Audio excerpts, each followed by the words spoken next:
Dubai Pistachio Chocolate Bar na viral sa social media. Tara, lutuin natin ito sa ating kusina. Ito ang mga ingredients, nabili ko lang ito sa Shopee. Meron din ako ditong butter, 150 gram.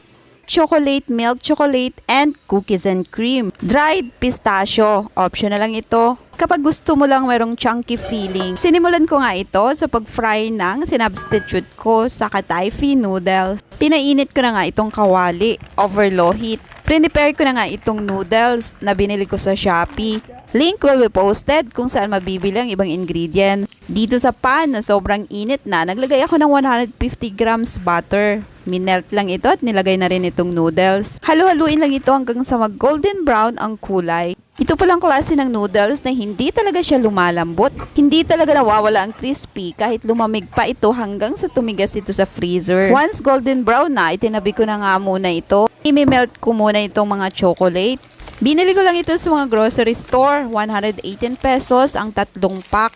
Parang nasa 20 gram lang ito ang per pack. Hinaluan ko nga rin ito ng white chocolate. Kakailanganin ko rin kasi ang iba nito para i-design sa top portion ng chocolate bar. Dito pala sa separate na kaldero, naglagay lang ako ng tubig para painitin ito. At itong mga chocolate bar naman ay inilagay ko sa Pyrex bowl at ipinatong dito sa kumukulong tubig. Hahayaan lang natin itong matunaw dito. Imimix lang natin ito habang nagmi-melt. Kagaya ng sinabi ko, gumamit ako dito ng dark chocolate, milk chocolate, cookies and cream. Yan ang mga flavor na kinombine ko dito. Pero madalas kong napapanood, dark chocolate ang mga gamit nila para dito. Once nag-melt ng chocolate, ilagay na kaagad natin ito sa molder.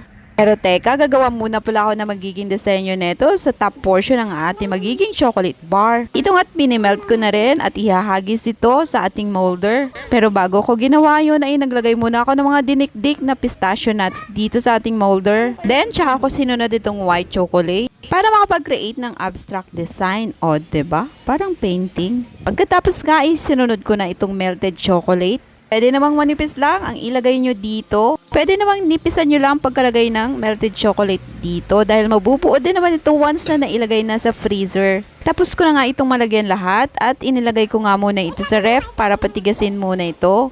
Konting minuto lang naman ang gagamitin mo hanggang sa matuyo ito and then pinull out ko na rin ito at sinimula na nga i-assemble itong magiging filling natin sa ating chocolate bar. Dito sa separate na bowl nakalagay na kaagad itong crispy noodles at nilagay ko na rin ang pistachio cream.